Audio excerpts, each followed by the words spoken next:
الحمد لله رب العالمين والعاقبة للمتقين ولا عدوان إلا على الظالمين وأشهد أن لا إله إلا الله ولي الصالحين وأشهد أن محمدا عبده ورسوله الصادق الأمين اللهم صل وسلم وبارك عليه وعلى آله وصحبه الطيبين الطاهرين وارض اللهم عن الصحابة والتابعين ومن تبعهم بإحسان إلى يوم الدين ونحن معهم برحمتك يا أرحم الراحمين اللهم علمنا ما ينفعنا وانفعنا بما علمتنا وزدنا علما يا عليم اللهم افتح علينا فتوح العارفين واجعلنا من عبادك الصالحين آمين. السلام عليكم ورحمة الله تعالى وبركاته.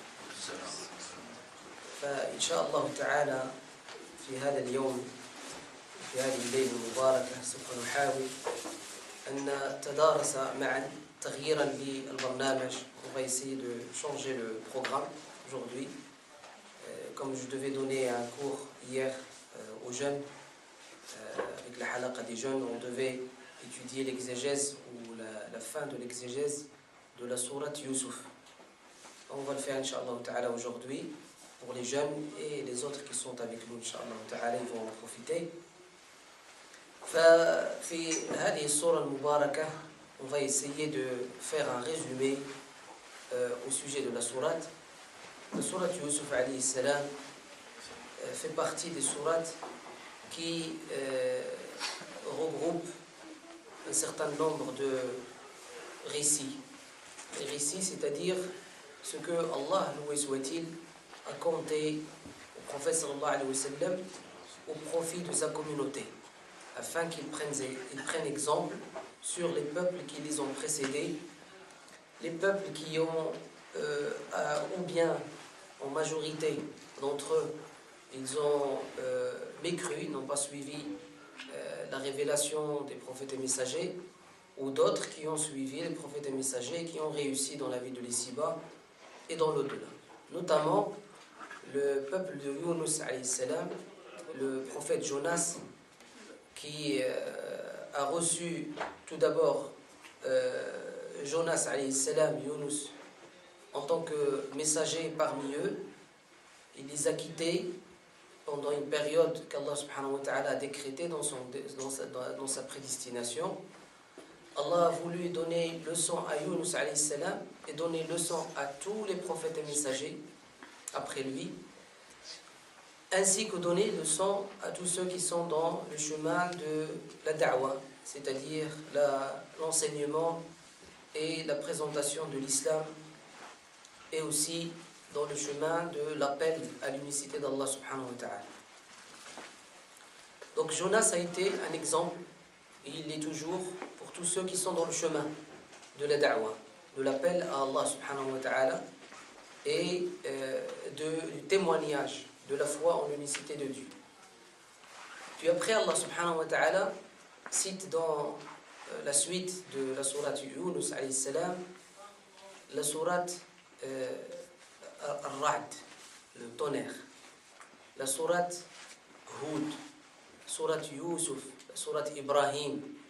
Donc Allah subhanahu wa ta'ala cite un certain nombre de sourates et les révèle faisant partie de ce qu'on appelle les récits, Al-Qasas, dans le Coran al-Karim. Premièrement, afin que cela soit un exemple et un repère pour le prophète sallallahu alayhi wa sallam et les compagnons de son vivant, ainsi que tous les musulmans qui vont suivre le chemin du prophète alayhi salam, puisque Surat Youssouf va nous le dire. Elle va nous parler du chemin du prophète alayhi salam vers sa fin. Et nous, on est en train de faire un résumé sur tout ce que nous avons vu jusqu'à aujourd'hui. Et il nous reste, Inch'Allah ta'ala, les 7 derniers versets de cette sourate, qui est la sourate Youssouf, Joseph. Allah, gloire à lui, a cité aussi, a révélé dans cet ensemble de récits, le récit de Sayyiduna Muhammad sallallahu alayhi wa sallam. Il y a sourate Muhammad alayhi salatu wa sallam. Le récit de Al-Imran, dans lequel il cite plusieurs prophètes et messagers. Le récit dans la sourate Maryam. Et Maryam, comme vous le savez, la majorité des ulama de l'islam disent qu'elle était une femme vertueuse, sainte, et noble. Par contre, l'école littéraliste Dhahiriya disent qu'elle était prophète. Et ils ont cité un certain nombre de sources là-dessus, notamment la sourate elle-même. La sourate Maryam elle-même, elle est une source, puisque Allah subhanahu wa ta'ala n'a nommé aucune sourate dans le Coran al-Karim par le nom de quelqu'un, si ce n'est un prophète, n'est-ce pas? Aucune autre femme n'a été nommée prenant le titre d'une sourate, si ce n'est Maryam alayhi salam. Et aussi dans la sourate Maryam, vers la fin de la sourate Maryam, Allah subhanahu wa ta'ala, juste avant la sajda, la prosternation, va parler de ce qu'il a cité dans la sourate, du nombre des personnes qui ont été citées, et il va nous dire Ulaika alladhina an'ama Allahu alayhim minan nabiyyin. Donc c'est des prophètes qui ont été cités.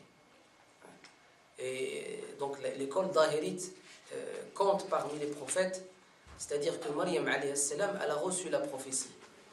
Elle n'a pas été envoyée à un peuple, mais elle a reçu la prophétie. Et cette prophétie, c'était la parole de Dieu, soit et c'est concernant son enfant qui est Isa alayhi salam. Aussi, la sourate Al-Imran nous montre que Maryam alayhi salam, elle a reçu dans la prophétie, elle a reçu un culte nouveau chez les enfants d'Israël. C'est le fait qu'une femme rentre dans le temple et prie en même temps que les hommes. Alors que dans les prescriptions chez les enfants d'Israël, c'était interdit aux femmes de rentrer dans le temple et de prier avec les hommes. Pour la première fois, une femme rentre dans le temple et prie avec les hommes en même temps que les hommes, collectivement. Et cela a fait scandale à l'époque, et comme vous savez, tout prophète et messager fait scandale quand il arrive auprès de son peuple. Donc ils ont cité quelques exemples à ce sujet et quelques sources et preuves textuelles révélées d'Allah subhanahu wa ta'ala et dites dans les hadiths du prophète sallallahu alayhi wa sallam. La sourate Yusuf alayhi salam, c'est une sourate qui est à part. Pourquoi? Parce que les prophètes et messagers cités dans le Coran al-Karim, Allah ne leur a pas consacré à chacun une sourate. Il a nommé, mais ils ne sont pas cités uniquement dans les sourates qui portent leur nom. Par exemple, l'histoire de Ibrahim alayhi salam n'est pas uniquement dans sourate Ibrahim. L'histoire de Moussa alayhi salam n'est pas uniquement dans sourate al-Baqarah. Parce que sourate al-Baqarah, il y a une sourate qui se réfère à Moussa alayhi salam et qui parle de son peuple. Avec Sahara, avec les magiciens et les sorciers, et avec Pharaon. L'histoire de Yunus alayhi salam n'est pas citée uniquement dans sourate Yunus. Elle est citée aussi dans sourate As-Saffat. Yunus, il est encore cité dans sourate As-Saffat. Donc Allah subhanahu wa ta'ala a fait en sorte que sourate Yusuf soit à part. Comment? C'est que l'histoire de Yusuf, elle a été résumée et citée uniquement dans sourate Yusuf. Uniquement dans sourate Yusuf. D'où le fait qu'elle est importante à étudier, à la fois et surtout par les jeunes, mais aussi elle est importante à étudier par ceux qui sont dans le chemin de l'enseignement de l'islam, ou dans le chemin de la représentation ou la présentation, ou si tu veux, le témoignage de l'islam, يعني الدعوة en langue arabe. عندنا نحن في الإسلام موضوعان. الموضوع الأول هو موضوع الدعوة، والموضوع الثاني هو موضوع التبليغ. شفت؟ وليس يعنيان نفس المعنى. فالدعوة شيء والتبليغ شيء. الدعوة هو أن تدعو غيرك إليك أو إلى شيء فيك ترى على أنه هو الذي يعطيك الراحة والطمأنينة والسعادة، لذلك تدعو غيرك إليه. أما التبليغ فهو تبليغ الشيء إلى الناس. شفت؟ تبليغ الشيء إلى الناس دون أن تدعوهم، دون أن تأتي به إليك، إنما تبلغهم شيء. وهذه وتلك هي للرسل، هذه الدعوة والتبليغ تجمعهم هي عمل من؟ عمل الرسل. شفت كيفاش؟ أما عمل الأنبياء فهو فقط الدعوة. النبي هو يدعو إلى ما جاء به الرسول، والرسول هو يدعو إلى ما جاء به هو ويبلغه للناس. شفت؟ ويبلغه للناس. فإذا جمعتهم بجوج فهو عمل من؟ الرسل. وإذا فرقتهم، إذا قلت أنت الدعوة فهذا لمن؟ للنبي. وإذا قلت التبليغ فهذا للرسول، لأن الرسول يبلغ ويدعو زوج. في تبليغه للناس يدعو، لأنه هو عنده هذا الشيء الذي يبلغه للناس، فهو يبلغه ويدعوهم في نفس الوقت. Donc il y a une différence entre da'wa et tabligh. Si tu regroupes les deux, c'est-à-dire inviter les gens, d'accord, et présenter aux gens, ou témoigner aux gens ce que tu as à les appeler et à les inviter, vers lequel tu les invites, là c'est l'action de qui? C'est l'action et la fonction du messager, de l'envoyé de Dieu. Par contre, si tu te contentes d'inviter les gens uniquement à Allah et à son unicité et à la croyance en le tawhid, en ce cas-là, dans ce cas-là, tu joues uniquement le rôle du prophète, celui qui a reçu la prophétie uniquement, il n'a pas reçu de message. Car celui qui reçoit la prophétie invite les gens au message du messager qui l'a précédé. Car lui-même, il est appelé à suivre le messager.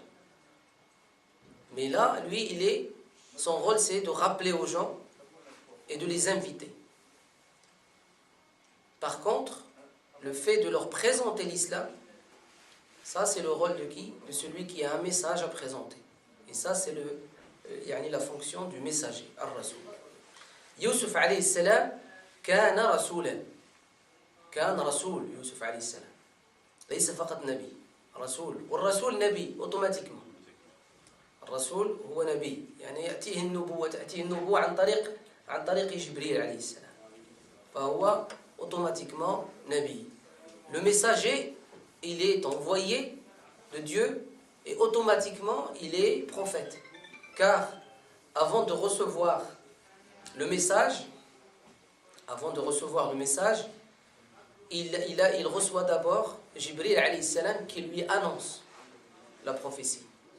Aucun n'a reçu le message immédiatement et directement sans qu'il ne reçoive préalablement qui?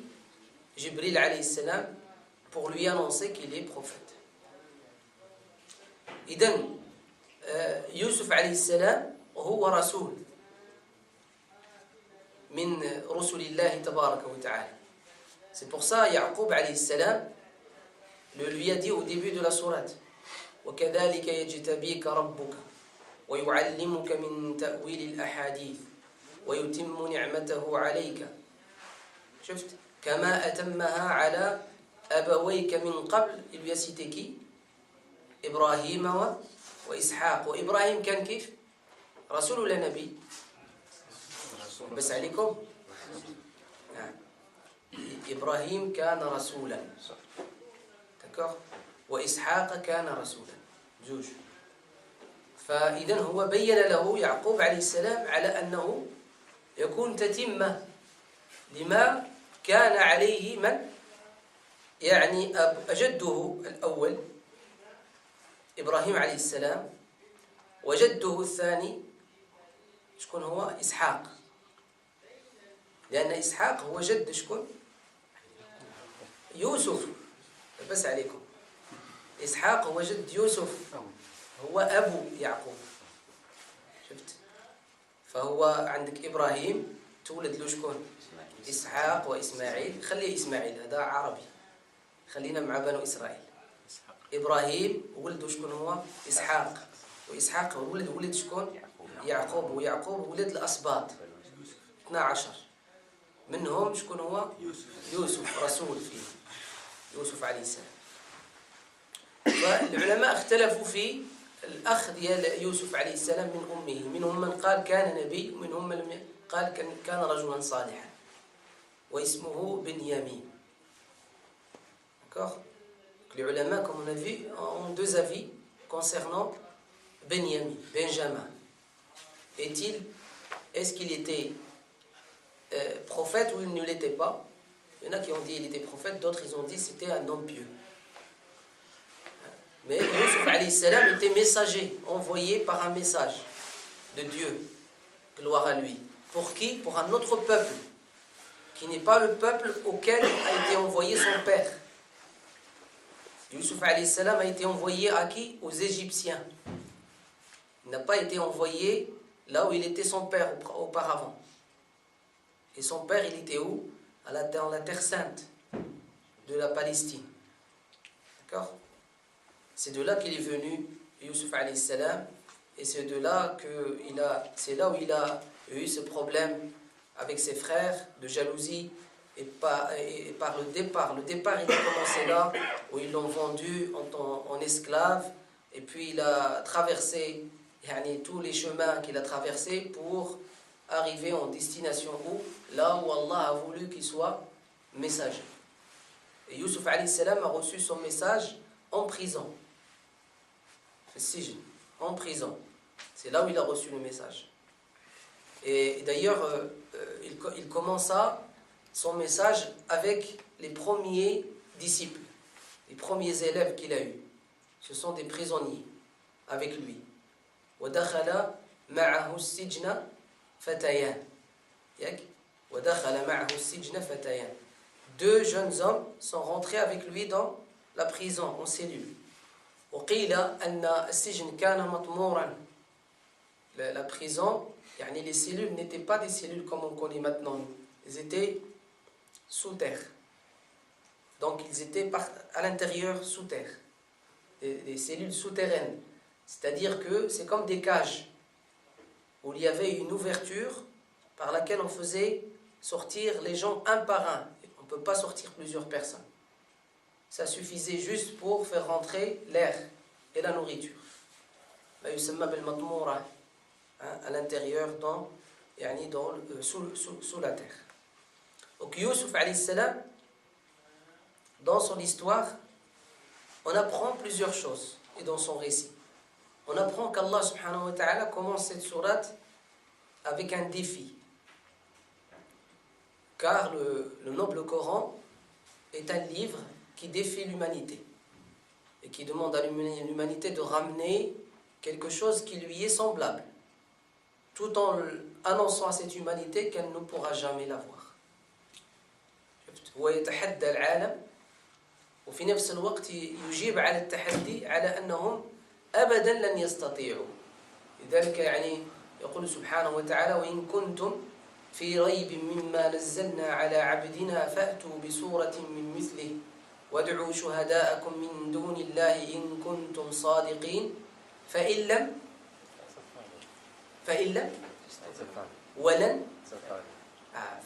تفعلوا ولن تفعلوا. شفت؟ فهم الله عز وجل قال لهم إن لم تفعلوا الآن، وقال لهم ولن تفعلوا فوقش في المستقبل. هم لن يستطيعوا أن يفعلوا ذلك الآن، كل زمان، لأن كل زمان فهو الآن، الناس الذين يعيشون في آنه، ولن يستطيعوا في المستقبل أبدا. Donc un défi sans fin. Il leur donne le temps à consacrer pour ramener une sourate qui est semblable au Coran al-Karim, au noble Coran, mais pas, il leur donne pas un ultimatum ou là un rendez-vous bien précis dans 10 ans, dans 20 ans, dans 30 ans, dans 50 ans, dans un siècle. 2 siècles, 15 siècles, 20 siècles. Il leur dit toute la vie, prenez, jusqu'au jour du jugement. Vous n'arriverez jamais.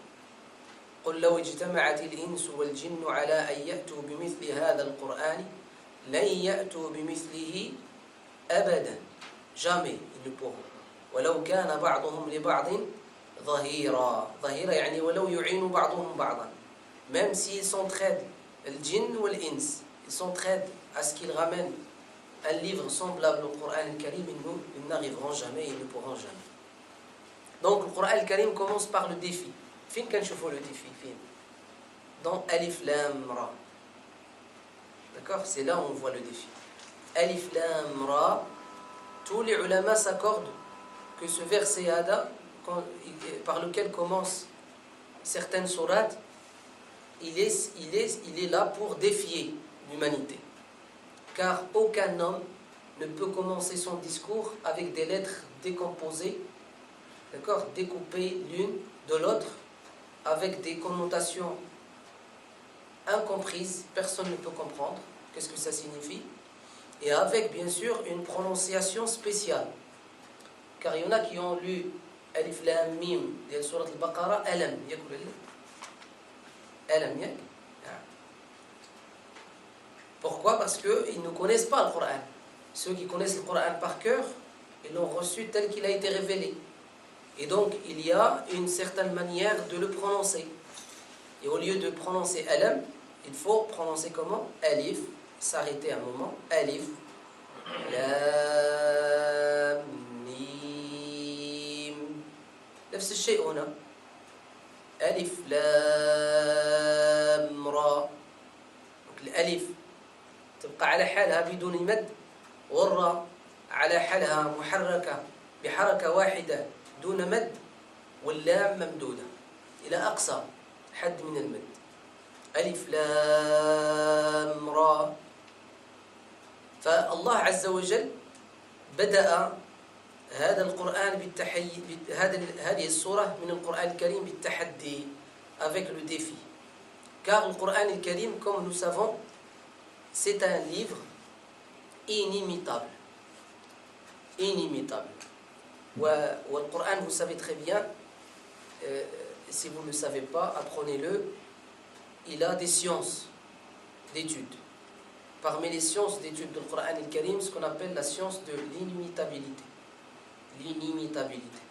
C'est-à-dire que personne, le Coran défie, personne n'est capable d'imiter.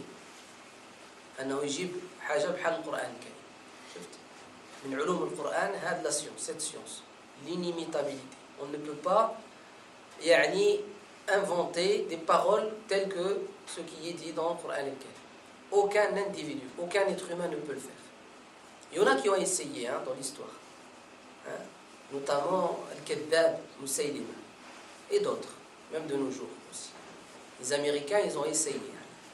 Ils ont rassemblé les prêtres, leurs prêtres et leurs pasteurs, que ce soit les catholiques ou les judéo-chrétiens, regroupés les protestants, le protestantisme américain qui est l'évangélisme mondial. Et ils se sont mis tous d'accord, ils se sont réunis pour inventer ce livre.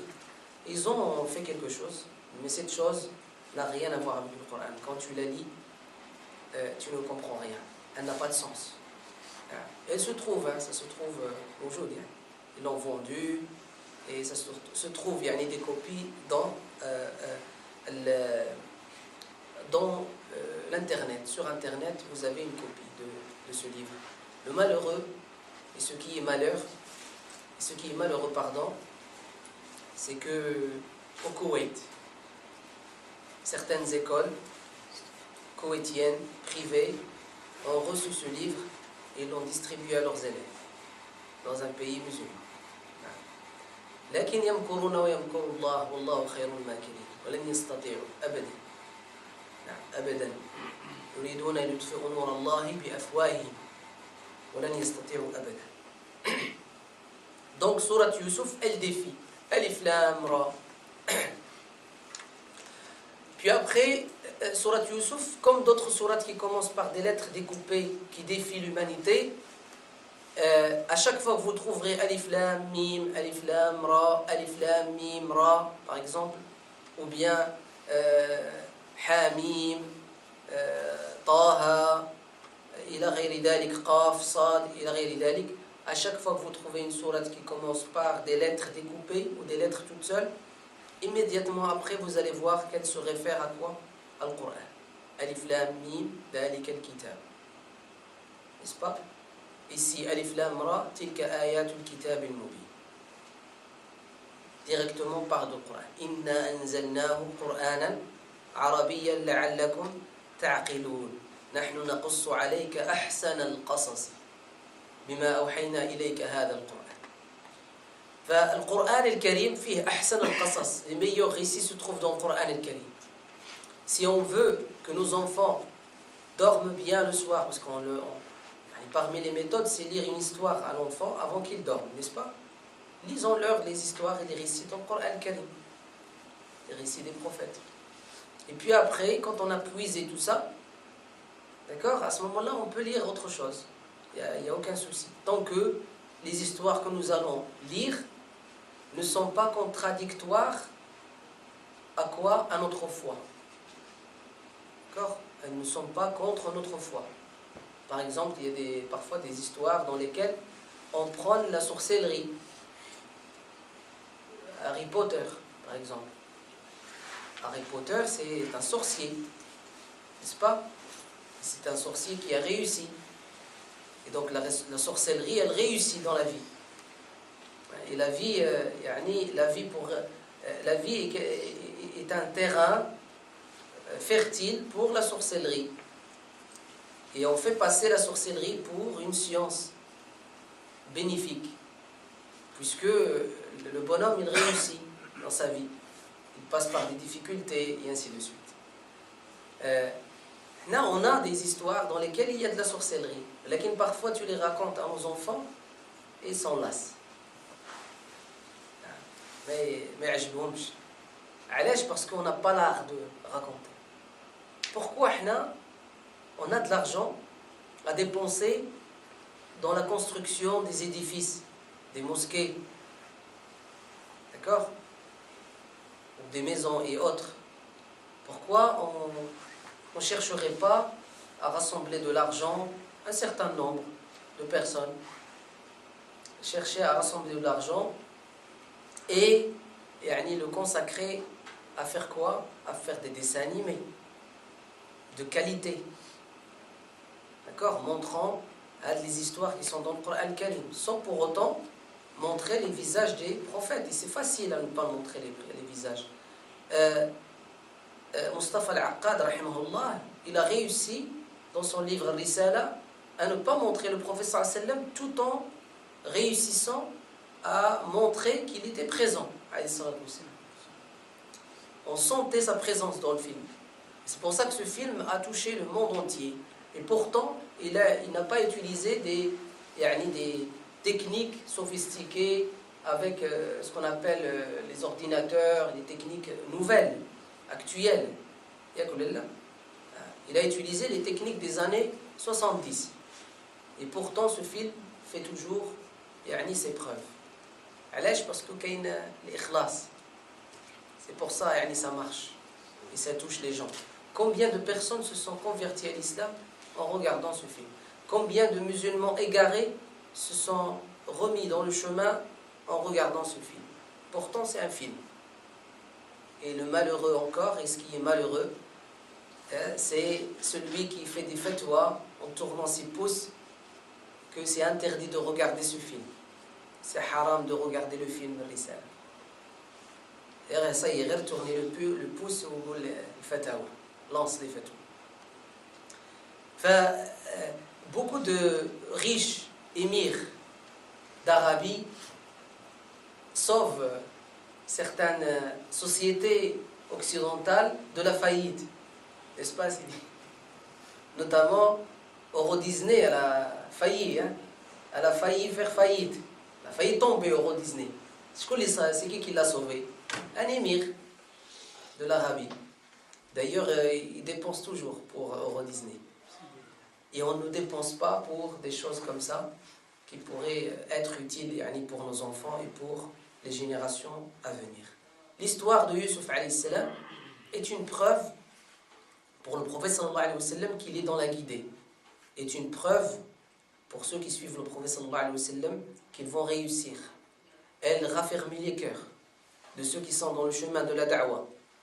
Car elle va nous montrer, elle nous a montré, et elle nous montrera, tant que nous la récitons, tant que nous l'écoutons, et ainsi de suite, elle va nous montrer et nous prouver que Allah, gloire à lui, est toujours à l'aide et à la portée. Il est à la portée, subhanahu wa ta'ala, alors que c'est lui le créateur. Il est à la portée de celui qui est parmi nous, les humains, qui est sincère. مخلص لله عز وجل إنه كان من عبادنا المخلصين. Comme ça il a décrit Yusuf alayhi salam dans Surat Yusuf. Al-Mukhlasin. Khalis lillah azza wa jal. Ashna mukhlas, khalis, c'est-à-dire pur pour Allah. Yani il a voué le culte purement pour Allah. Il a voué sa vie purement pour Allah. Rien d'autre à côté. Il n'y a que Allah pour lui dans sa vie.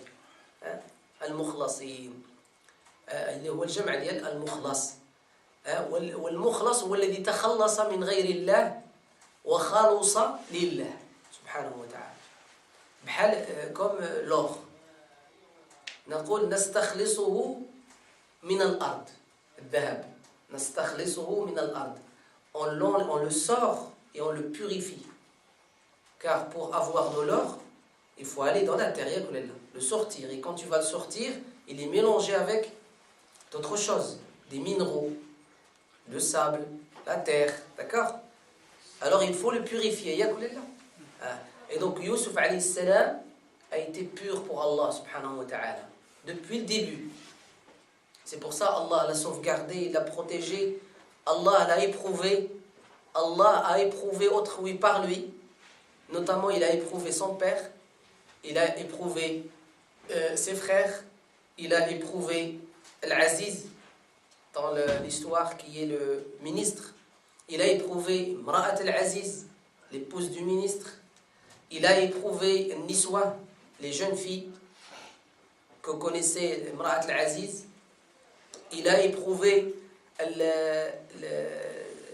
le juge qu'il a mis en prison sans aucune accusation. Aucun terme, mettez-le en prison jusqu'à un terme infixé, qui n'est pas fixé, non fixé, le terme. Et puis il a éprouvé par Yusuf alayhi salam, Allah subhanahu wa ta'ala, il a éprouvé les deux compagnons de prison de Yusuf alayhi salam, les deux. D'ailleurs l'un des deux va être puni et l'autre va oublier carrément Yusuf. Il va l'oublier. شفت فأنساه الشيطان ذكر ربه فلبث في السجن بضع سنين أنساه الشيطان أنسى لمن أنسى هذاك الشاب لجن مش يوسف عليه السلام ذكر ربه يعني أن يذكر يوسف عند ربه لأن يوسف لما كان هذا الذي نجا منهما قال له يوسف ماذا قال له قال اذكرني عند ربك هنا qu'est-ce que ça veut dire ton maître, le roi, parce que lui il était serviteur du roi, c'est lui qui servait la boisson au roi. Inni arani a'siru khamra, c'est lui le serviteur du roi. Et donc Yusuf alayhi salam était une épreuve et les gens ont subi cette épreuve et Yusuf alayhi salam a subi les épreuves avec eux. Donc il est passé d'épreuve à épreuve. Il est passé de douleur en douleur à une autre douleur. La première douleur, c'est le fait de le séparer enfant de ses parents, alors qu'il était très collé, très lié à son père. Le prophète Mohammed a raconté que Yaqub alayhi salam carrément, tellement il était attaché à Yusuf alayhi salam qu'il le mettait avec lui dans le lit. dormait à côté de lui, dans son lit. Il n'arrivait pas à se séparer de lui. Allah a mis en lui un attachement à ce garçon. Et depuis le début, et encore, ça s'est raffermi et amplifié lorsqu'il lui a raconté et lui a conté le songe qu'il a vu. قال يا أبت إني رأيت 11 كوكبا والشمس والقمر رأيتهم لي ساجدين. Quand il a vu le songe, et donc l'amour et l'attachement devenu plus fort, un attachement de protection. Et Yaqub, il a vu qu'il est de son devoir de protéger un futur messager. C'est la lecture de Yaqub. C'est un prophète, c'est pas n'importe qui. Yaqub alayhi salam a lu, c'est-à-dire il a interprété le rêve de qui? De Yusuf alayhi salam. Ce songe qu'il a vu Yusuf alayhi salam, Yaqub l'a interprété. Et l'interprétation du prophète, elle est vérité, c'est une vérité. Il ne s'est pas trompé. Pour lui, c'est celui-là qui va hériter de la prophétie d'Ibrahim et Ishaq, et Yaqub et Yusuf. Et donc, Yusuf alayhi salam va se séparer de son bien-aimé père. Qala ya abati, mon bien-aimé père. Ils vont le séparer dans la douleur. Et comment dans la douleur? Imaginez-vous. Imaginez. Vous êtes avec vos propres frères. Vos propres frères. On vous éloigne de la maison et on vous prend et on vous jette dans un puits. Et après, avant de vous jeter dans le puits, on prépare la corde pour vous attacher et vous faire descendre. Parce que si on vous jette, vous allez mourir. Et eux, après, ils ont décidé de ne pas le tuer. Au début, c'était le tuer, carrément. Après, Allah Azza wa Jalla a voulu que le plus sage parmi eux, le Coran سماه البشير فلما جاء البشير ألقاه على وجهه فارتد بصيرا. Et c'est celui-là qui va pleurer et il va refuser de retourner à la ville, au village, à son père. Et il a dit حتى يأذن الله لي. Je vais attendre ici jusqu'à ce que Allah me trouve une solution. Subhanahu wa ta'ala. Donc celui-là, c'est lui qui va leur dire il ne faut pas le tuer. Mais mettez-le dans un puits. Lorsque une caravane passe, elle va le prendre. Elle va nous l'éloigner de nous. Comme ça, on ne va pas commettre un crime. Et le pire des crimes, c'est de tuer son propre frère. Yakulillah. Hadou kanu muslimin ou la bichi muslimin. Hadou kanu muslimin, c'était des musulmans. Leur frère est un musulman. Leur père est un prophète, c'est pas n'importe qui. Yaqub alayhi salam. Alors réfléchis, toi, très bien. Quelqu'un qui est son père, c'est un enseignant de l'islam. D'accord? Son père, c'est un imam. Son père, c'est le mu'addin, celui qui fait l'adhan à la mosquée. Son père, c'est lui qui fait le prêche du vendredi. Son père, c'est le directeur de l'école arabe ou de l'enseignement de l'islam. Son père fait les traductions des prêches du vendredi. Yani, son père, il est lié à quoi? À la présentation de l'islam et à l'enseignement de l'islam. Alors imagine, est-ce que tu seras le jour du jugement jugé de la même manière que celui qui a un père qui est dans la totale déviance? Un soulard, un SDF, un Roger. C'est pas la même chose. Tu y es avec lui à la maison, tu écoutes l'adhan, tu écoutes le Coran, tu vois la lumière de la foi dans son visage. Il te traite de la meilleure des manières. Il est l'exemple pour les gens. L'autre, non. C'est pire. ولكن الله سبحانه وتعالى يخرج الحي من الميت ويخرج الميت من الحي. Allah éprouve les uns des autres. آباؤكم وأبناؤكم لا تدرون أيهم أقرب لكم نفعا. Vous ne savez ni est-ce que c'est vos parents ou c'est vos enfants qui seront les plus utiles pour vous le jour du jugement devant Allah. Vous ne savez pas. Mais en réalité, c'est qui sera le plus utile pour nous le jour du jugement devant Allah?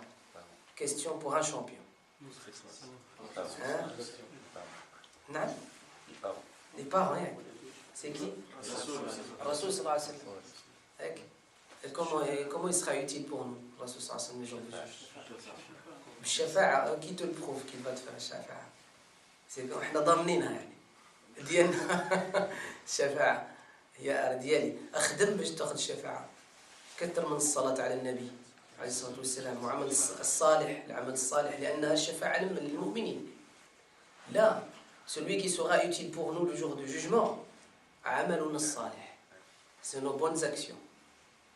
C'est une part de nous-mêmes qui est la part de l'ange. C'est ça qui sera utile pour nous le jour du jugement. Parce que le prophète sallallahu alayhi wa sallam lui-même il a dit à sa propre fille Ya Fatima, i'mali inni la amliku laki min Allahi shay'a. Je ne peux rien pour toi le jour du jugement devant Allah.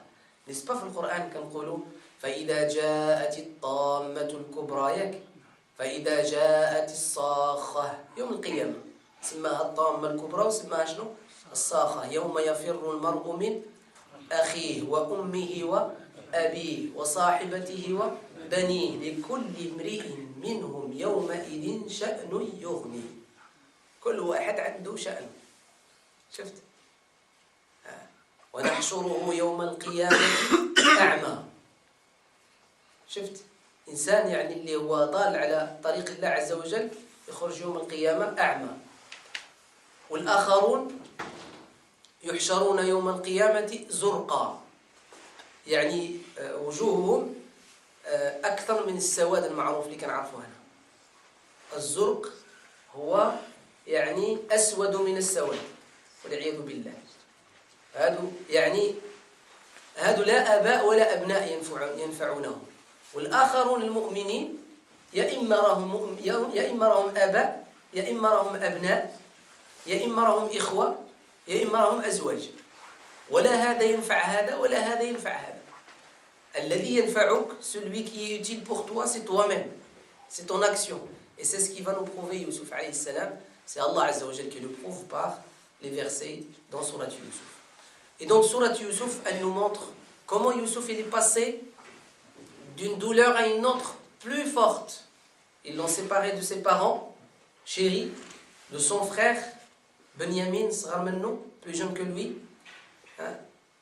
car Yaqub avait plusieurs épouses et Benyamin était le frère de Youssouf alayhi salam de père et mère. D'accord? Et puis la douleur encore pire, c'est qu'ils vont le mettre dans le puits et s'assurer qu'il est vraiment en bas du puits. Il va y rester longtemps. Ils vont veiller à ce que ils entendent qu'il est encore vivant et attendre qu'une caravane passe pour s'assurer qu'il va partir loin. D'accord? لقد كان في يوسف وإخوته آيات للسائلين إذ قالوا ليوسف وأخوه أحب إلى أبينا منا ونحن عصبة إن أبانا لفي ضلال مبين اقتلوا يوسف أو اطرحوه أرضا. شفت؟ أو اطرحوه أرضا يخل لكم وجه أبيكم وتكونوا من بعده قوما صالحين. يعني فسدوا هذا الفساد ومن بعد توبوا إلى الله. شفت الضلال فين كاين؟ يعني une fois une femme est venue injuste vis-à-vis de son mari. Elle veut divorcer de son mari ou miskin ما دار والو, il a rien fait de mal. والو, elle veut se débarrasser de lui. أنا je lui dis يا امرأة, écoutez-moi. Pourquoi vous êtes venu me voir? Elle m'a dit vous me trouvez une solution. Je lui dis vous avez confiance en moi? Oui, j'ai confiance en vous. Alors écoutez bien. Cet homme n'a rien fait de mal. Montrez. Il n'a rien fait de mal. Elle a dit non, je veux divorcer. Puis après je lui ai dit, le prophète sallallahu alayhi wa sallam a dit dans le hadith, Sahih Muslim, Ayyuma mra'atin, quiconque parmi les femmes, les épouses musulmanes, qui demandent à divorcer de son mari sans aucune raison valable, elle ne goûtera pas à l'odeur du paradis. لن تذوق ريح الجنة أبدا. Vous ne goûterez pas à l'odeur du paradis. Vous savez ce qu'elle m'a dit? تعرف قالت لي؟ قالت لي نطلقوا ومن بعد نتوب.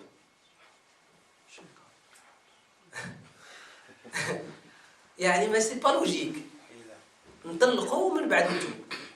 D'abord je fais le mal et après je me repens. والإمام الغزالي رحمه الله, il n'y a aucun savant ما كانش عالم من العلماء اللي رد كلام الغزالي وكأنه يجمع comme si c'est un consensus. الغزالي رحمه الله هذه من تحايل على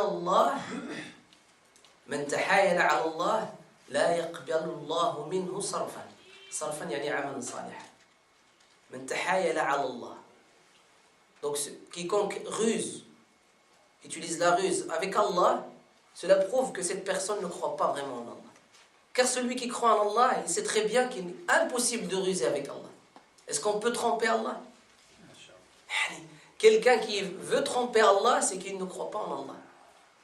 يخادعون الله والذين آمنوا وما يخدعون إلا أنفسهم وما يشعرون في قلوبهم مرض فزادهم الله مرضا. Donc le fait de ruser avec Allah subhanahu wa ta'ala va faire en sorte que la personne, parce qu'Allah sait ce qu'il y a dans le cœur, la personne, l'action pire qu'elle va faire, c'est-à-dire la bonne action qu'elle va faire par la suite, qui est se repentir, elle ne sera pas acceptée d'elle. C'est comme celui qui, regardez bien, il dit Ana, je vais jeûner le ramadan et ne pas boire de l'alcool, ne pas fumer, le hashish, ne pas abuser des femmes. D'accord? Jusqu'à quand? حتى la veille de l'Eid. يعني à l'avance هو النية ديالو اللي comme ça. واش من رمضان هذا عنده؟ واش من صيام هذا عنده؟ Impossible. Impossible. هذا il est pire que celui qui le commet durant le ramadan par يعني faiblesse humaine. Celui-là il est pire. Donc il faut faire très attention. Donc Youssouf alayhi salam, ils vont ruser ses frères, même ils ont voulu ruser avec Allah subhanahu wa ta'ala. Ils ont dit on va le tuer ou bien et puis par la suite on sera des gens qui font des bonnes actions. Hein? Par la suite, on va se repentir et demander pardon à Dieu. Lakin Allah muttali' subhanahu wa ta'ala. Et donc par la suite, Youssouf alayhi salam va connaître la tentation comme on a dit. Mais avant de connaître la tentation, douleur encore. La douleur, c'est quoi? L'esclavage. Vous ne pouvez pas imaginer ce que c'est. On ne peut pas imaginer. Impossible. L'esclavage, c'est l'indignation humaine. Tu deviens pire que l'animal. Quand vous lisez, vous étudiez la sira du prophète sallam, vous étudiez au début, dans l'introduction, par exemple, à Ibn Hisham, comment vivaient les Arabes avant l'arrivée de la prophétie. Les Arabes avaient des marchés d'esclavage dans lesquels il y a les esclaves et les bêtes, les bestiaux. C'est tout qui se vend. Les esclaves et les bestiaux.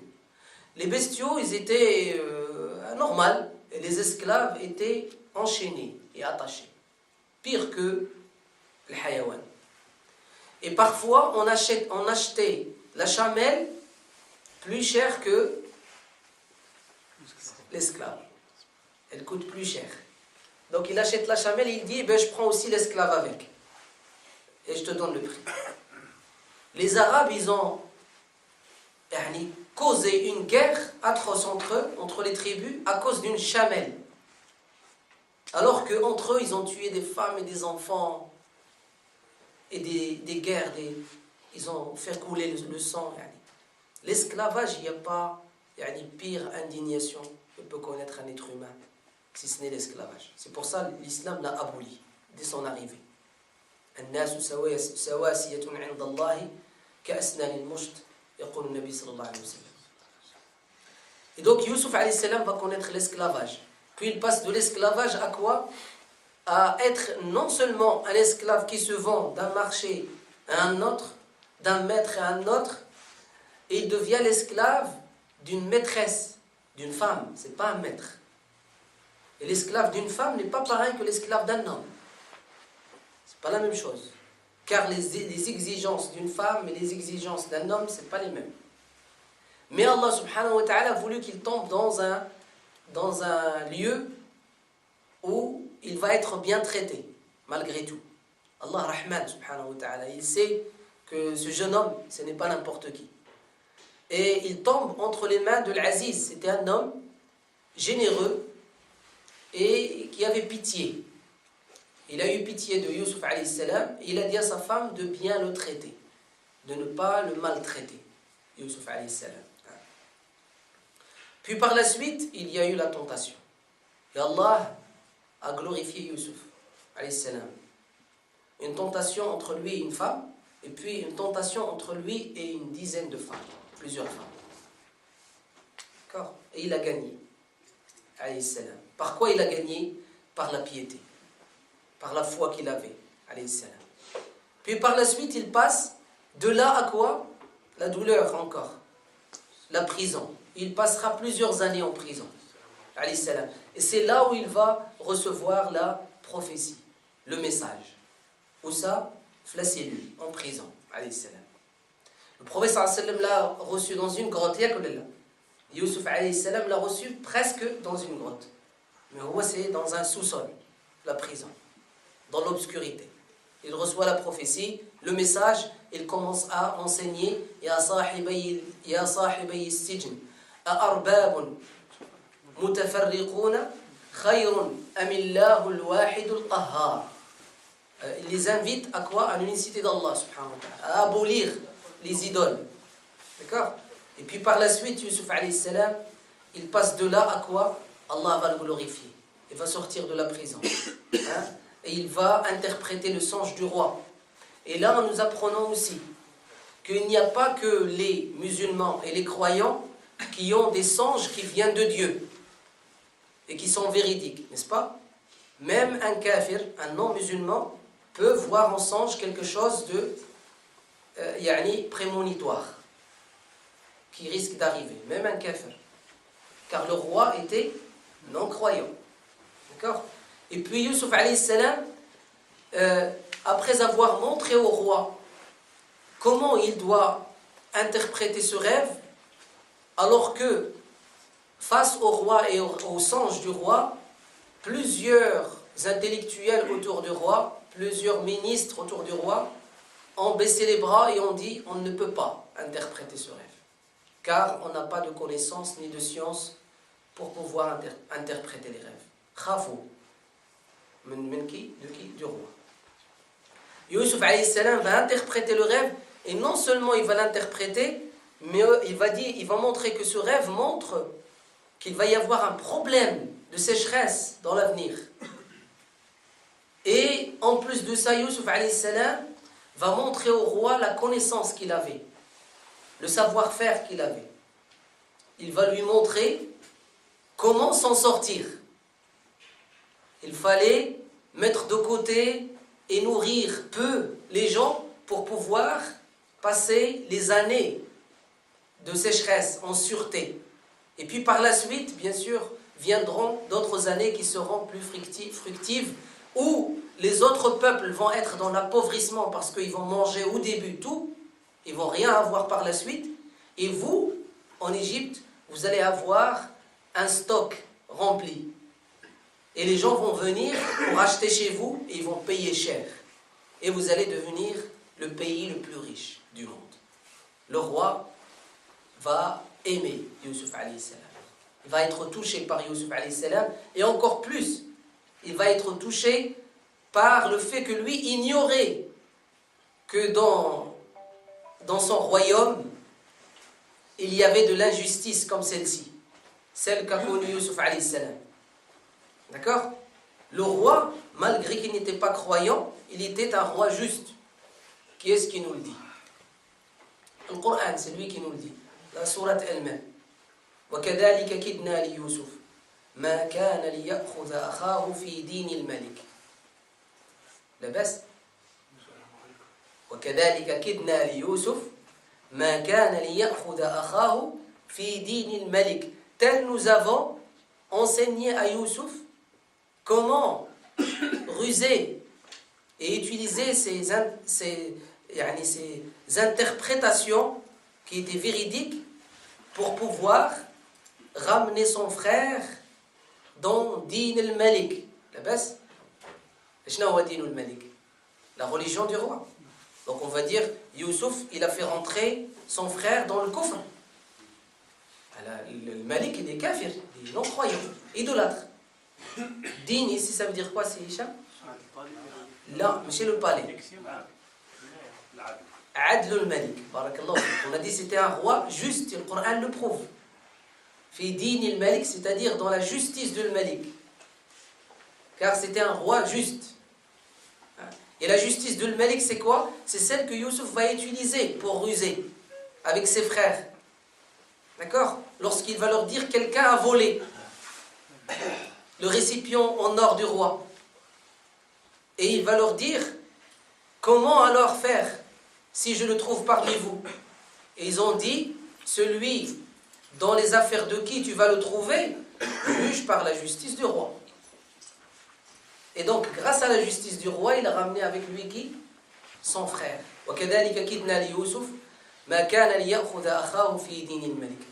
Beaucoup de gens croient que le kalimat din veut dire religion. Non, c'est pas vrai.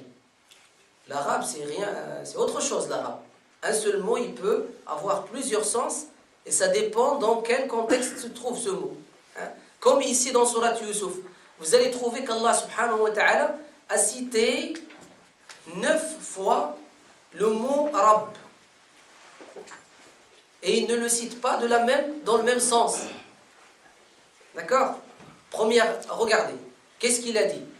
Lorsque la femme de l'Aziz, elle l'a invité à commettre l'adultère. Qu'est-ce que Youssouf alayhi salam? قالت هيت لك قال كيف معاذ الله إنه ربي أحسن مثواي. Rabbi ici, ça ne veut pas dire Rabbi, yani Allah subhanahu wa ta'ala. Il parle de Rabbuhu li huwa shkun sayyiduhu, le maître, le roi, le ministre à l'époque. L'Aziz, le ministre. D'accord? Et donc, le terme Rabb, c'est comme lorsqu'il a dit aussi قال اذكرني عند ربك فأنساه الشيطان ذكر ربه فلبث في السجن بضع سنين. قال اذكرني عند ربك, il lui a dit ne mentionne-moi auprès de ton maître, le roi. Ce n'est pas auprès d'Allah subhanahu wa ta'ala. Youssouf n'a pas besoin de quelqu'un qui va le mentionner auprès d'Allah. Et donc Youssouf alayhi salam va sortir avec gloire. Allah va le glorifier. Et cette gloire et cette réussite, elle sera grâce à la science qu'Allah lui a enseignée. وَكَذَلِكَ يَجْتَبِيكَ رَبُّكَ وَيُعَلِّمُكَ مِنْ تَأْوِيلِ الْأَحَادِيثِ. Vous voyez la vision de Yaqub au début. Vous vous rappelez, j'en l'avais dit. Yaqub avait une lecture de prophète. Au sujet de quoi? Au sujet du songe que son fils lui a raconté. Et donc il lui a dit, ton Seigneur va t'enseigner. Allah Azza wa Jal lui a enseigné ses connaissances qui ont fait en sorte de le glorifier, de le sortir de la prison et le glorifier. Et puis Youssouf alayhi salam, dès qu'il a vu qu'il a été glorifié par sa science, il va rajouter à sa gloire une autre gloire, qui est la gloire de la justice. Que le roi va prouver qu'il est juste. D'accord? Il doit prouver qu'il est juste, ce roi. Youssouf a subi une injustice. Il a été en prison alors qu'il est innocent. Sans aucun alibi. Sans aucun terme. D'accord? Reste en prison et c'est tout. Alors Youssouf alayhi salam va demander à ce que les femmes qui ont coupé leurs mains viennent témoigner. Pourquoi vous avez coupé vos mains?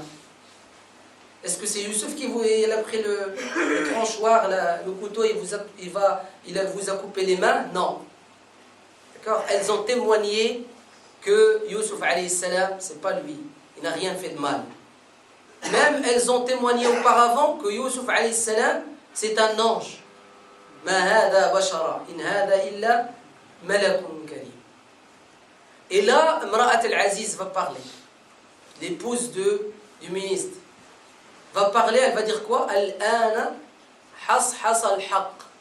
Ana rawattuhu an nafsi fasta'sam. Donc elle va dire la vérité maintenant. Et elle va dire la vérité éclate. Ça y est. Et la justice prend sa place. Youssouf alayhi salam va être glorifié, on a dit, avec la science qu'Allah lui a donnée. Et cette science, elle a été transmise de la part d'un prisonnier qui a été le dire au roi. Et ce prisonnier a appris de Youssouf al-Tawhid, la ilaha illallah. Ya sahibayi as-sijn arbab mutafarriqun khayrun am Allahu al-wahid al-qahhar. Et donc Youssouf alayhi salam a été glorifié par Tawhid Allah tabaraka wa ta'ala, par la science qu'Allah lui a l'a doté, par laquelle il l'a doté, par sa prophétie qu'Allah lui a donné, son message, et en plus de ça, par son innocence. Et dès que le roi a été touché par tout ça, qu'est-ce qu'il va faire le roi? Il va dire Astakhlishu li nafsi. Je le veux auprès de moi. Youssouf alayhi salam. Et là, Youssouf alayhi salam va saisir l'occasion et il va lui dire quoi? Ij'alni ala khaza'in al-ard. D'accord? Ij'alni ala khaza'in al-ard. C'est qui a demandé à être ministre?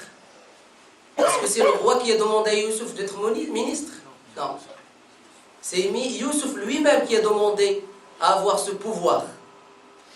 Alors la leçon pour toi, jeune musulman, c'est de travailler, d'avoir cette science, d'avoir ces connaissances, d'avoir la reconnaissance de la société de ce que Allah t'a donné, ton tawhid lillah azza wa jal, l'unicité d'Allah qui est dans ton cœur, qui est dans ta pratique cultuelle, qui est dans ton comportement, et en plus de ça, tes études, ta réussite sociale, la force sociale et économique que tu vas avoir. Et là, bien sûr, demande à en avoir plus. Quand les gens ils vont reconnaître, quand les gens ils vont se soumettre, là, bien sûr, tu peux, Inch'Allah ta'ala, diriger et arriver à ce que a pu acquérir Youssouf alayhi salam, Inch'Allah ta'ala. Par quoi il l'a acquis? Par, on a dit, Tawhid Allah tabaraka wa ta'ala, l'obéissance à Allah, la piété, par la science et la connaissance, et par le fait d'être utile. Youssouf alayhi salam n'a-t-il pas été utile pour ce peuple-là, qui n'était pas son peuple, hein? Youssouf, n'oubliez pas qu'il était émigré. Youssouf n'est pas égyptien, c'est pas son pays. Il est devenu ministre des Finances, alayhi salam. Donc toutes ces leçons et bien d'autres, Inch'Allah ta'ala, nous verrons la suite et la fin de cette sourate la semaine prochaine. As'alullah azza wa jalla an yaj'alana min alladhina yastami'una al-qawla fayattabi'una ahsanahu. Ulaika alladhina hadahumullah wa ulaika hum ulul albab. Wa sallallahu ala sayyidina wa habibina Muhammad wa alihi wa sahbihi wa sallim tasliman kathira. Subhana rabbika rabbil izzati amma yasifun. وسلام على المرسلين والحمد لله رب العالمين.